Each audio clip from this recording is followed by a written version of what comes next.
Looking for a great hosting solution? Check our website for prices.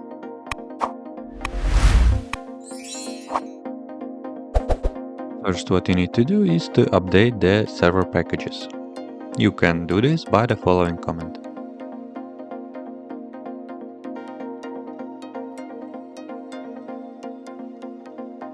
The Grub Customizer PPA are not available in Ubuntu base repository, so add it with the following command.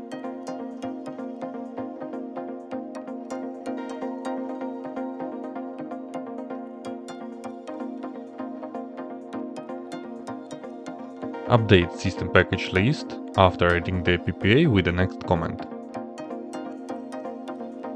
Install Grub Customizer with the following command.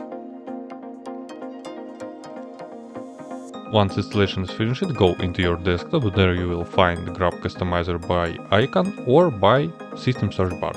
That's it. If you have any question, please leave them in comments.